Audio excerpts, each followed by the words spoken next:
नमस्कार दोस्तों, दास्तान ज़िंदगी चैनल में आपका स्वागत है। आज हम दो मटके और उनके मालिक की दिलचस्प कहानी बयां करेंगे। बहुत समय की बात है, एक राजू नाम का आदमी सोलापुर गांव में रहता था। वो बड़ा ही मेहनती आदमी था। वो सरपंच के घर पानी भरने का काम किया करता था। एक दिन वो मिट्टी के मटके लेने बाजार जाता है।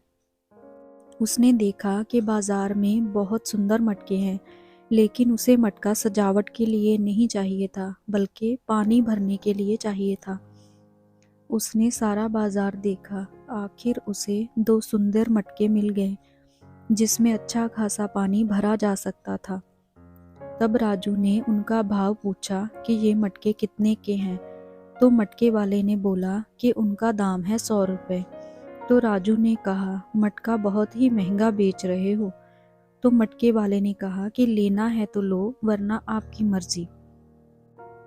क्योंकि राजू को मटके चाहिए थे, तो राजू ने बोला कि भाव कुछ कम नहीं हो सकता क्या।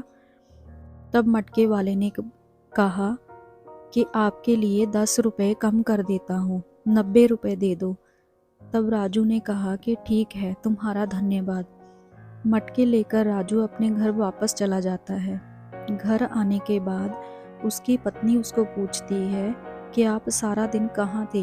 वैसे तो आप 4-5 बजे घर आ जाते हो, आज इतनी देर क्यों हो गई? आज मैं मटके लेने बाजार गया था, वहीं मुझे थोड़ी देर हो गई। तब राजू की पत्नी ने कहा कि मटके किस लिए? हमें तो मटकों की ज़रूरत नहीं है, फिर आप मटके लेने क्यों गए थे? तब राजू ने कहा, अरे इतने सवाल एक साथ करोगी या खाना भी दोगी, या तुम्हारे सवाल खाकर ही सो जाऊं?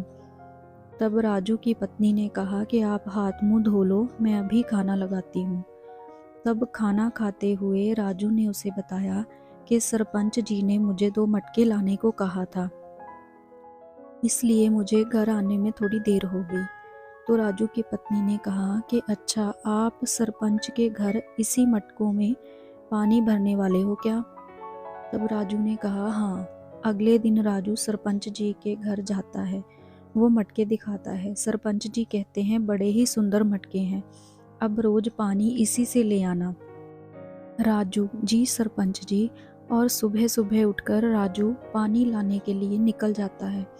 वो नदी से रोज उन मटकों में पानी लाता है और सरपंच जी के पौधों में डालता है। इसी तरह वो अपना रोज काम करता है। एक दिन राजू पानी लेकर जा रहा था, तो पास में बच्चे खेल रहे थे। बच्चे खेलते खेलते जोर से बॉल एक मटके पर मार देते हैं और मटका फूट जाता है। तब राजू सोचता है, अब मैं क्या करूं? सरपंच जी को क्या जवाब दूं? राजू परेशान हो जाता है। बड़ा उदास होकर सरपंच जी के पास जाता है और बताता है कि 2 में से एक मटका फूट गया। सरपंच राजू की बात सुनते हैं और कहते हैं, कोई बात नहीं राजू, दूसरा मटका ले आओ।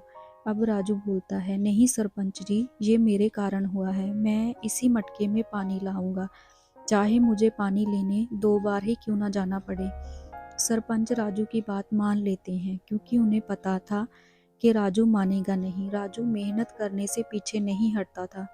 इसी तरह वो पानी भरने रोज नदी जाता और पानी भरकर अपने कंधों पर रखता और उस सरपंच जी के घर ले जाता। क्योंकि उन दोनों मटकों में एक मटका टूटा हुआ था, तो उससे पानी बहता रहता था और दूसरा मटका एकदम ठीक था। राजू दोनों मटकों को एक ही जगह रखता था। तब दोनों मटके आपस में एक दूसरे से बात करते हैं। तब एकदम ठीक मटका बोलता है कि तुम तो एक टूटे हुए मटके हो और कोई काम के नहीं हो। तुम्हारे अंदर पानी लाकर मालिक की मेहनत बेकार होती है। तुम्हारे अंदर से आधे से ज़्यादा पानी बह जाता है। मैं तो तुमसे 2 गुना फ़ायदेमंद हूँ। मैं तुमसे ज़्यादा पानी लाता हूँ, इसलिए मालिक मुझे पसंद करते हैं। तब टूटा मटका बोला, मुझ में दरार पड़ गई है, इसलिए तुम मुझे देखकर हंस रहे हो। दूसरों को दुख में देखकर हंसना बुरी बात है। तब ठीक मटका बोला, तुमसे पानी बहता देखकर हंसी नहीं आएगी तो क्या, अब सब तुमको टूटा घड़ा कहेंगे। यह सुनकर टूटा घड़ा उदास हो जाता है। हर वक्त अच्छा मटका उसे बेकार महसूस करवाता है और नीचा दिखाता है। ये बात टूटे हुए मटके को बुरी लगती थी। उसे लगता था कि वो कोई काम का नहीं रहा। उसे शर्मिंदगी महसूस होती थी। उसे लगा कि मैं मालिक के काम का नहीं रहा। हमेशा की तरह राजू पानी भरकर सरपंच जी के घर की ओर जा रहा था। तभी टूटे मटके ने कहा, मुझे हटाकर कोई और मटका ले आओ, मैं काम का नहीं हूँ। तो राजू ने कहा, लेकिन क्यों? मैं सारा पानी नहीं ले जा सकता। मुझ में जो दरारें हैं उससे पानी बह जाता है। मैं आप पर बोझ हूँ, मैं किसी काम का नहीं हूँ। तब राजू ने कहा, तुम सिर्फ अपनी बुराई देख रहे हो, लेकिन मैं तुम्हारी बुराई के पीछे छुपी अच्छाई देख रहा हूँ। इसलिए मुझे तुम्हारे अंदर कोई कमी नजर नहीं आती। तुम्हें ऐसा क्यों लगता है कि तुम मेरे किसी काम के नहीं हो?